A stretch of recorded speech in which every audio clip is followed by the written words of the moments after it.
हम फिर से लेकर आ चुके हैं आप लोगों के लिए शाम की सभी ताज़ा और बड़ी खबरें। एक एक कर आपको सारी खबरों की जानकारी देंगे।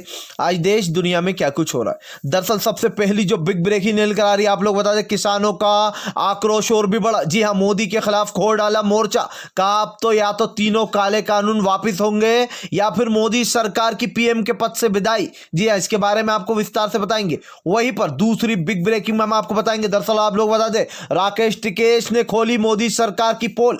कहा मोदी जी जो जो बात बोल रहे हैं वो सब कुछ झूठ। जी हाँ, जो स्वामी राथन के बारे में बोला है, कमेटी के बारे में, वो भी झूठ है। इसके बारे में आपको विस्तार से बताएंगे।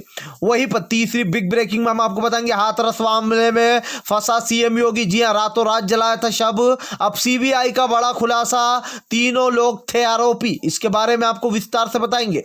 वहीं पर अगली बिग ब्रेकिंग में हम आपको बताएंगे। जी हाँ, दरअसल आप लोग बताइए, योगी सरकार 50-50 लाख का नोटिस देकर लोगों को डराना चाह रहा था, अब बैक फुट पर आ गया है। खुद ही कह रहे हैं कि सिर्फ हमने 6 किसानों को ये नोटिस दिया है। इसके बारे में आपको विस्तार से बताएंगे। वहीं पर अगली बिग ब्रेकिंग में हम आपको बताएंगे। जी हाँ, वापिस से कांग्रेस के अध्यक्ष पद संभालेंगे राहुल गांधी। जी हाँ, 100% चांस राहुल गांधी के। इसके बारे में आपको विस्तार से बताएंगे। वहीं पर अगली बिग ब्रेकिंग में हम आपको बताएंगे। जी हाँ, सौरा भास्कर पहुंची किसानों के बीच, कहा हम किसानों की लड़ाई में उनके साथ। जी हाँ, आप लोग बता दें, सौरा भास्कर ने मोदी के खिलाफ मोर्चा खोल दिया था एनआरसी के वक्त भी, और एक बार फिर से किसानों भाइयों के साथ दिखाई दिए। इसके बारे में भी आपको विस्तार से बताएंगे। वहीं पर अगली बिग ब्रेकिंग में हम आपको बताएंगे। जी दरअसल आप लोग बता दें, कृषि मंत्री नरेंद्र सिंह तोमर को घेर लिया एक महिला ने। जी हाँ, जो सवाल पूछना शुरू किया है उनसे, तो कृषि मंत्री नरेंद्र सिंह तोमर की बोलती बंद। दरअसल आप लोग बता दें, नरेंद्र सिंह तोमर सिर्फ वहां जा रहे हैं जहां जहां बीजेपी शासित राज्य हैं। जी हाँ, ग्वालियर पहुंचे थे, जिसके बाद लोगों ने कहा कि आप दिल्ली छोड़कर यहां क्यों भग के आए। सिर्फ उन लोगों के पास आए हैं जो कि इनके शिकायत वे लोग हैं। कुछ किसानों को सिखा पढ़ाकर अपने पास बिठाकर सभाएं करी जा रही हैं। इसके बारे में भी आपको विस्तार से बताएंगे। वहीं पर अगली बिग ब्रेकिंग में हम आपको बताएंगे, किसानों का भड़का गुस्सा तो मोदी को दे डाले अलग अलग नाम। किसी ने कहा हिटलर, तो किसी ने कहा मोदी सिर्फ एक मदारी है। जी हाँ, इसके बारे में आपको विस्तार से बताएंगे। वहीं पर अगली बिग ब्रेकिंग में हम आपको बताएंगे। जी हाँ, सीबीआई की जांच से बुरी तरीके से फंसा योगी। प्रियंका गांधी ने साधा निशाना, कहा यह वही भाजपा की सरकार है जो लगातार इन आरोपों से बचती रही और कहती रही कि हमने तो, ये लोग तो आरोपी है ही नहीं, और बल्कि बार बार जो यहाँ पर पीड़िता के परिवार से सवाल पूछे जा रहे थे। इसके बारे में भी आपको विस्तार से बताएंगे। तो सारी खबरें आप लोगों को एक एक कर देंगे। फिलहाल खैर चलिए बढ़ते हैं सबसे पहली और सबसे बड़ी खबर की ओर। दरअसल आप लोग बता दोस्तों, किसानों की आर पार की लड़ाई का ऐलान। जी हाँ, कहा 3 कानूनों से नीचे कोई बात नहीं। जब तक मोदी सरकार अपनी गलती नहीं मानेगी तब तक कुछ भी नहीं हो सकता। दरअसल दोस्तों आप लोग बता दें, आज किसानों को पूरे 24 से 25 दिन हो चुके हैं। जी हाँ, बेटे बेटे धरने पर। ऐसे में किसानों का उत्साह फूटता जा रहा है। जहां एक तरफ मोदी सरकार लगातार किसानों को झूठा साबित करने में लगी है, तो वहीं दूसरी तरफ किसान अपना हक लेने के लिए आगे तक जाने को तैयार। जी हाँ, किसानों ने साफ कहा, यह आंदोलन की एक ही शर्त है खत्म होने की, वो है तीनों किसान काले बिल। हमारे जो प्रधानमंत्री बोलते हैं वो करते नहीं है। जी हाँ, मुंह से बोलने से कुछ नहीं होता है। एक तरफ ये लोग बार बार बोल रहे हैं कि एमएसपी रहेगी, लेकिन वहीं दूसरी तरफ आप लोग बता दें, किसानों का बड़ा फैसला। कहा तीनों काले कानून से पहले कोई बात अब नहीं होगी, सरकार जो फैसला लेना है ले ले, हमारा भी आंदोलन जारी रहेगा। फिलहाल खैर चलिए हम बढ़ते हैं एक और अगली बिग ब्रेकिंग की तरफ। बता दें आप लोग, अगली जो बड़ी खबर निकल कर आ रही है, किसानों के समर्थन में उतरी पूर्व सेना। दरअसल दोस्तों आप लोग बता दें, पूर्व सेना के सैनिक उतर चुके हैं अब। जी हाँ, किसानों के समर्थन में। पूर्व सैनिकों का कहना है कि आज जिस तरीके से हम किसानों को देख रहे हैं, ऐसा लग रहा है हमारी छाती पर वार हो रहा है। जी हाँ, जिस मेडल के लिए हमने अपनी छाती पर गोलियां खाई, आज ये देखकर काफी बुरा लग रहा है कि किसान इतनी पीड़ा में। दोस्तों दरअसल आप लोग बता दें, ये पहली बार नहीं हुआ है। अभी एक जो पुलिस अफसर थे, उन्होंने तो जो यहाँ पर अपना इस्तीफा ही दे डाला था किसान भाइयों के लिए। ये सबसे बड़ी बात है कि लोग जो यहाँ पर आगे बढ़ बढ़ कर आ रहे हैं और हमारे किसान भाइयों का समर्थन कर रहे हैं। दोस्तों करना भी चाहिए। देश में जब तक इस तरीके के काले कानून आते रहेंगे, हमें सड़कों पर उतरना होगा। देश में अगर सच्चाई लाना है, देश में अगर विकास करना है, तो इस मोदी सरकार का पत्ता अब की बार पूरी तरीके से काटना होगा। ये पूर्व सैनिकों ने जो बात बोली है कि वो किसानों के साथ है और हमेशा खड़े रहेंगे, ये अपने आप में एक बड़ी बात है। फिलहाल खैर चलिए हम बढ़ते हैं एक और अगली बिग ब्रेकिंग की तरफ। बता दें दोस्तों, हाथरस में फंसा सीएम योगी। जी हाँ, ये वही सीएम योगी है जिसने हाथरस वाले कांड में पीड़िता के परिवार को खूब जमकर परेशान किया था। जी हाँ, आरोपियों से पूछने के बजाय पीड़िता के परिवार से बार बार दबाव बनाया जा रहा था, यहाँ तक कि पीड़िता के परिवार को डराया धमकाया जा रहा था। और यहाँ पर एसडीएम डीएम ने भी खूब धमकाया था और कहा था कि आप केस वापस ले लो, जी आप इस मामले में आगे मत जाओ, और काफ़ी कुछ बातें बोली थी। लेकिन पीड़िता के परिवार को दबाने के बावजूद भी वो नहीं दबे थे। अब जो है सीबीआई ने फंसा डाला मोदी सरकार को। जी हाँ, जांच के तहत ये निकला कि वो चारों लड़के आरोपी भी थे और मर्डरर भी थे। जी हाँ, यानी कि पहले उन्होंने जो यहाँ पर पीड़िता के साथ जो है कुकर्म किया, उसके बाद उन्होंने जो है यहाँ पर उसका मर्डर भी किया। तो ये सारी बातों में जो यहाँ पर बुरी तरीके से फंस गए सीबीआई की रिपोर्ट में हाथरस वाले मामले में। याद कीजिए वो समय जब ये लोग चीख चीख कर कह रहे थे छुट भैया गैंगे, छोटी छोटी जो गैंगे थी भाजपा के जो दल्ले थे, वो लोग कह रहे थे कि ऐसा कुछ नहीं हुआ। जी दलित समाज की लड़की को टारगेट किया जा रहा था, उसके परिवार के बारे में गंदी बातें बोली जा रही थी कि गन्ने के खेत में क्या करने गई थी, क्यों जाती थी, इस तरीके की वाहियात बातें बोली गई थी, जो कि शायद इन लोगों को, बीजेपी वालों को शर्म नहीं है कि एक लड़की के बारे में ऐसी बात बोल रहा है, या फिर एक उस पीड़िता के परिवार के बारे में कि उनके मन पर क्या गुजरेगी। लेकिन फाइनली सच्चाई की जीत हुई और ये पता चल गया कि उस लड़की के साथ ये सब कुछ। तो याद है ना आप लोगों को, जब इन लोगों ने कहा था कि वो लोग नहीं हैं इसमें, लेकिन आज फाइनली चारों लड़के जो है फंस चुके हैं जिन्होंने ये कुकर्म किया था। फिलहाल चलिए हम बढ़ते हैं एक और अगली बिग ब्रेकिंग की तरफ।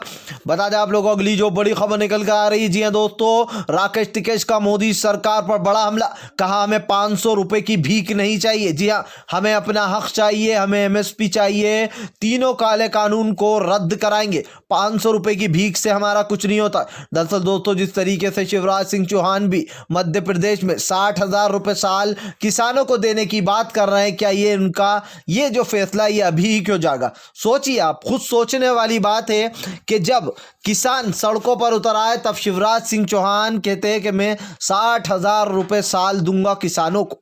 सोचिए, किसानों को लालच दिया जा रहा है। ये वही बीजेपी की सरकार है जो लोगों से कह रही थी कि मैं पूरा कर्जा माफ कर देंगे, हम लोग यहाँ तक कि बिजली बिल माफ कर देंगे हम। जो यहाँ पर उसके बाद क्या हुआ, लोगों की जमीनें कुर्की की गई, लोगों को जो 15-15 लाख रुपए नहीं मिले, और अब फिर से बीजेपी ने एक नया टंटा निकाला। लेकिन राकेश टिकैत ने कहा कि मोदी सरकार जो भी बोलती है उसमें ज़्यादातर झूठ होता है, हम नहीं मानते ये सब बातें। हमें सिर्फ 2 गारंटी चाहिए, एक एमएसपी पे एक्ट बनना चाहिए, एक कानून बनना चाहिए कि इतनी एमएसपी हमें मिलेगी। दूसरा कि जब तक ये तीनों काले कानून वापस नहीं होंगे तब तक कुछ भी नहीं हो सकता। यह आंदोलन शुरू रहेगा, यह आंदोलन ख़त्म उसी दिन होगा जब तीनों काले कानूनों को वापस ले लिया जाएगा। दोस्तों, ये जो अब आंदोलन है ये देशव्यापी आंदोलन बनता जा रहा है, जिसमें मोदी सरकार की बोलती बंद हो चुकी है, घुटने पर आ गई बीजेपी की सरकार। अभी और देखिए, नाक भी रिगड़ेगी ये जमीन पर अपनी। फिलहाल खैर चलिए हम बढ़ते एक और अगली बिग ब्रेकिंग की तरफ। बता दें आप लोग को अगली जो बड़ी खबर निकल कर आ रही है दोस्तों, सौरभ भास्कर भी पहुंची किसान भाइयों के समर्थन में। दरअसल आप लोग बता दें, सौरभ भास्कर बुरी तरीके से भड़कती हुई मोदी पर बरस पड़ी है। उनका कहना है कि आज वो किसानों के साथ खड़ी है। दोस्तों, सौरभ भास्कर एक ऐसी एक्टर है जो कि हमेशा गलत के खिलाफ आवाज़ उठाती रही है। जी हाँ, अंधभक्त उन्हें भले ही टारगेट करते हो, लेकिन सौरभ भास्कर वाकई में एक काफ़ी नेक दिल इंसान है, क्योंकि उन्होंने इससे पहले एनआरसी और CAA में भी लोगों का समर्थन किया था और मोदी के खिलाफ मोर्चा खोल डाला था। उसके बाद उनका आप लोगों को बता दें इंस्टाग्राम ब्लॉक कर दिया गया था, जब यहां पर उन्होंने बोला था कि मुझे यही उम्मीद थी इन भाजपाई के गुंडों से। उसके बाद उनकी बुलंद आवाज़ के कारण उनका वापस से खोल भी दिया गया था, वापस से उनका ट्विटर वगैरह। लेकिन सबसे बड़ी बात यह कि फिर से एक बार सौरभ भास्कर किसानों के समर्थन में पहुंच चुकी हैं और इससे साफ साफ दिखाई देता है कि वो मोदी सरकार के खिलाफ इस बार भी पूरा मोर्चा खोलकर बैठ गई है। मोदी को एक और बड़ा झटका, बॉलीवुड से एक के बाद एक समर्थन मिल रहा है। इससे पहले प्रियंका गांधी, उससे पहले प्रीति जिंटा, और अब जो यहाँ पर फिर से एक बार सौरभ भास्कर ने मोदी के खिलाफ खोल डाला है। मोर्चा चारों तरफ से घिरती नजर आ रही है। फिलहाल खैर चलिए हम बढ़ते एक और अगली बिग ब्रेकिंग की तरफ। बता दें आप लोग अगली जो बड़ी खबर निकल कर आ रही है जी, बीजेपी के मंत्री ने ही खोल डाला मोदी के खिलाफ मोर्चा। दरअसल आप लोग बता दें वीरेंद्र सिंह का बड़ा ऐलान, कहा किसानों के साथ खड़ा हूं, मेरी बीजेपी से कोई लेना देना नहीं है, ना ही मेरी उनसे लड़ाई है, लेकिन मैं बीजेपी के साथ भले ही हूं लेकिन मैं किसानों के समर्थन में हूं, मैं किसानों का समर्थन करूंगा और ये कानून उनके लिए काला कानून है, इसलिए मैं भी उनके साथ इस लड़ाई में खड़ा रहूंगा। यानी कि आप लोगों को बता दें वीरेंद्र सिंह ने ही जो यहाँ पर मोर्चा खोल दिया और किसानों का समर्थन कर दिया। ये सब पहली बार नहीं हुआ। हरियाणा के 7 विधायकों भी जो है यहाँ पर वो भी मोर्चा खोल चुके मोदी के खिलाफ और साफ साफ बोल चुके कि अगर यहाँ पर सरकार ने जल्दी कुछ नहीं किया तो जो है हम अपना समर्थन वापस ले लेंगे, सरकार गिर जाएगी। फिलहाल खैर चलिए हम बढ़ते हैं एक और अगली बिग ब्रेकिंग की तरफ। बता दें आप लोगों को दोस्तों अगली जो बड़ी खबर निकल कर आ रही जी, अब वापिस से अध्यक्ष पद संभालेंगे राहुल गांधी। दरअसल कांग्रेस से जो है आप लोगों को बता दें पिछले बीते सालों में राहुल गांधी ने अध्यक्ष पद से जो है अपना इस्तीफा दे दिया था, लेकिन अब कयास लगाया जा रहा है और ये खबरें आ गई हैं कि अब 101% फिर से एक बार अध्यक्ष पद राहुल गांधी संभाल सकते हैं, क्योंकि सभी लोग चाहते हैं कि राहुल गांधी वापिस से अपने अध्यक्ष पद पर आ जाए, यानी कि अब फिर से बार राहुल गांधी आपको दिखाई देंगे। फिलहाल खैर चलिए हम बढ़ते एक और अगली बिग ब्रेकिंग की तरफ। बता दें आप लोग अगली जो बड़ी खबर निकल कर आ रही है जी हाँ, दरअसल आप लोग बता दें लव अध्यादेश के खिलाफ योगी के खिलाफ जो यहाँ पर चुनौती दी गई थी लव जिहाद को, अब उस पर सुप्रीम कोर्ट ने योगी सरकार से जवाब मांगा है। दरअसल इस कानून को अवैध ढंग से लागू करने का जो यहाँ पर योगी के खिलाफ चुनौती दी गई है इस लव जिहाद को, और इस पर जो है यहाँ पर आप लोग बता दें कोर्ट में FIR दर्ज की गई थी, यानी कि चुनौती के तौर पर दर्ज किया गया था कि ये कानून हिंदू और मुसलमानों की भावनाओं को भड़काने का है, इससे लोग अपनी मनपसंद किसी को भी चुनना चाहते हैं तो नहीं चुन पाएंगे। दरअसल योगी सरकार का ये कहना था कि मुसलमान ज़बरदस्ती हिंदू लड़कियों का परिवर्तन करा के उनसे शादी कर लेते हैं, जबकि ऐसा कुछ है ही नहीं।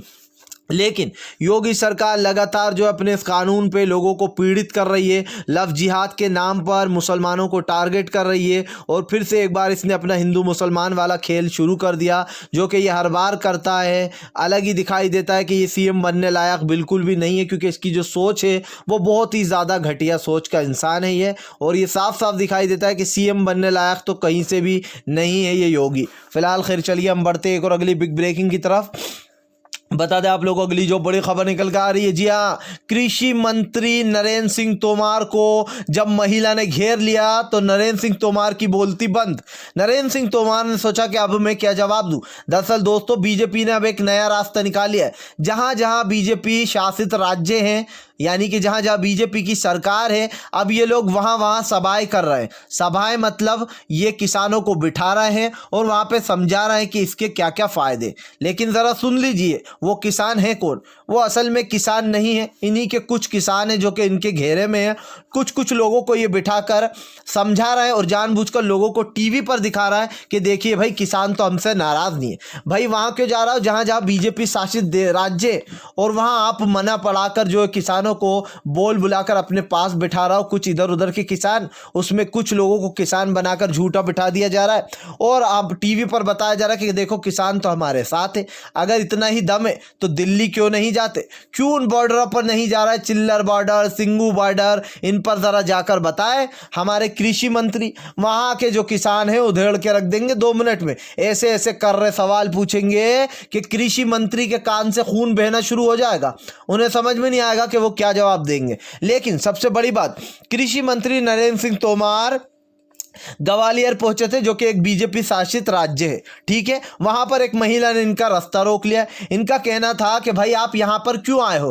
किसान तो दिल्ली में भी बैठा है, आप वहां पर क्यों नहीं गए? आप जो है ग्वालियर ही क्यों आए? जिसके बाद नरेंद्र सिंह तोमर की बोलती बंद। इन्होंने सोचा कि अब मैं क्या जवाब दूं। यहां तक कि महिला ने कहा कि हम आपसे मिलना चाहते थे, लेकिन हमें मिलने नहीं दिया गया, हमें रोक कर यहां पर रखा गया। हमें तो यहां पर नरेंद्र सिंह तोमर कहते हुए नजर आते हैं कि आप विरोध कर रहा होगा हमारा। जी हाँ, इसलिए उन लोगों ने आपको नहीं आने दिया। तो यहां पर महिला बोली विरोध तो होगा, आप जबरदस्ती इस काले कानून को सही क्यों बताना चाहते हो? आप लोगों पर यह काला कानून थोपना क्यों चाहते हो, जबकि किसान इस काले कानून को नहीं लेना चाहता? किसान ने यह फैसला किया कि वो इस काले कानून को नहीं लेगा, वो इसका जो यहाँ पर पुरजोर विरोध करेगा, लेकिन आप जबरदस्ती इस कानून को थोप रहे हो। तो ऐसे में कृषि मंत्री की नरेंद्र सिंह तोमर की बोलती बंद हो गई। आप देख सकते हैं ये न्यूज़ भी छापी थी, जिसके बाद नरेंद्र सिंह तोमर का ये वीडियो वायरल हुआ और लोगों ने महिला को वाकई में दबंग महिला के नाम से वायरल भी किया, क्योंकि जिस तरीके से इन्होंने निष्पक्ष होकर सवाल पूछे नरेंद्र सिंह तोमर से, ये सच में अपने आप में एक बड़ी बात है कि जहाँ जहाँ बीजेपी शासित राज्य है ये लोग हर बार ऐसा ही करते हैं, वहाँ वहाँ जाकर अपनी जो यहाँ पर अपने काले कानूनों को सही ढंग से सच्चा साबित करने में लगे रहते हैं। लेकिन सबसे बड़ी बात यह आ जाती है कि एनआरसी में भी इन्होंने यही किया था। वहाँ पर जब कमलनाथ की सरकार थी तो उन्होंने एनआरसी लाने से साफ मना कर दिया था, यहाँ तक कि उन्होंने साफ तौर से जो यहाँ पर इसको पूरी तरीके से निरस्त करने की बात भी कर दी थी। अगर आप भी शांतिपूर्ण ढंग से पीएम की इन सभी गलत नीतियों का दिल से विरोध करते हो और आप मानते हो ये भाजपाई जो है गुंडागर्दी पर उतर आए हैं, तो इस वीडियो को ज़्यादा से ज़्यादा लाइक करिए, शेयर करिए, और अगर हमारे चैनल पर पहली बार आए तो सब्सक्राइब करने के साथ साथ पास में एक घंटी आएगी यानी कि बेल आइकन, उसको ज़रूर दबाएं ताकि हमारे हर वीडियो की अपडेट आपको मिल पाए। हम मिलेंगे आपसे नेक्स्ट वीडियो में, तब तक के लिए वंदे मातरम, जय हिंद।